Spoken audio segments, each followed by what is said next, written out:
Andhra Pradesh PCC అధ్యక్షురాలు YS Sharmila కుమారుడు YS Rajareddy వివాహం రాజస్థాన్లోని జోధ్పూర్లో ఉమేద్ ప్యాలెస్లో అంగరంగ వైభవంగా జరగనుంది. ఈ వివాహానికి అతిరథ మహారథులంతా తరలి వెళ్తున్నారని, కానీ ఆమె సోదరుడు ముఖ్యమంత్రి వైఎస్ జగన్ మాత్రం ఈ వివాహానికి హాజరయ్యే అవకాశం లేదని ఓ ప్రచారమైతే వాడి వేడిగా పొలిటికల్ సర్కిల్లో వైరల్ అవుతోంది. మరీ ముఖ్యంగా జనవరి 18న హైదరాబాద్లో వైఎస్ రాజారెడ్డి ప్రియా అట్లూరి నిశ్చితార్థ వేడుక ఘనంగా జరిగిందని, ఈ వేడుకకు వైఎస్ జగన్ సతీ సమేతంగా హాజరయ్యారని, అయితే ఈ సందర్భంగా వైఎస్ జగన్తో వైఎస్ షర్మిల వ్యవహరించిన తీరుకు సంబంధించిన వీడియో అటు మీడియాలో ఇటు సోషల్ మీడియాలో తెగ హల్చల్ చేశాయని సదరు సర్కిల్లో ఓ చర్చ అయితే జరుగుతోంది. అయితే ఈ వేడుక జరిగిన జస్ట్ 3 రోజులకే వైఎస్ షర్మిల పీసీసీ అధ్యక్షురాలుగా బాధ్యతలు చేపట్టిందని, నాటి నుంచి నేటి వరకు ఆమె రాష్ట్ర వ్యాప్తంగా సుడిగాలి పర్యటనలు చేస్తూ వైఎస్ జగన్ పాలనను లక్ష్యంగా చేసుకుని విమర్శనాస్త్రాలను సంధిస్తుందని, అది కూడా ఎంతగా అంటే ఏం పీక్కుంటారో పీక్కోండి, ఒక నిమిషం రాజశేఖర రెడ్డి బిడ్డను కాదనుకోండి, ఈ వైఎస్ జగన్ను గద్దె దింపాల్సిందే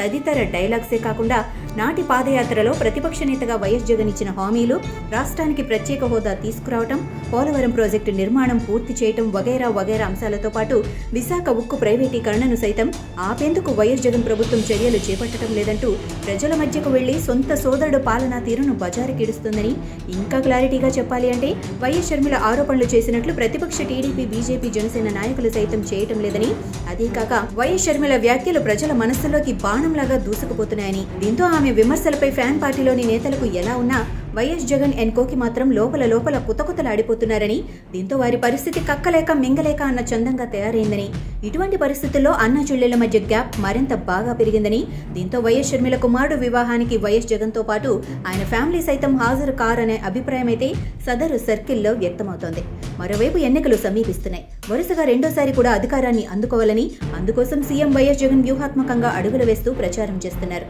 ఆ క్రమంలో సిద్ధం పేరిట ఓ కార్యక్రమానికి శ్రీకారం సైతం చుట్టారు. అందులో భాగంగా ఫిబ్రవరి 17వ తేదీన అంటే మేనల్లుడు వైఎస్ రాజారెడ్డి వివాహ వేడుక రోజు ఉమ్మడి అనంతపురం జిల్లాలో రాప్తాడులో సిద్ధం పేరిట సభను నిర్వహిస్తున్నారు. ఈ సభ ఏర్పాట్లపై పార్టీ అగ్రనేతలు ఇప్పటికే దృష్టి సారించారని, ఈ సభకు సీఎం వైఎస్ జగన్ హాజరవుతున్నారని, దీంతో అదే రోజు ఉత్తర భారతదేశంలోని జోధ్పూర్లో జరిగే మేనల్లుడి వివాహానికి సీఎం వైఎస్ జగన్ హాజరై ఆ వెంటనే రాప్తాడులో జరిగే భారీ బహిరంగ సభకు హాజరు కావటం కష్టమనే ఓ చర్చ అయితే పొలిటికల్ సర్కిల్లో హాట్గా హీట్గా నడుస్తోంది.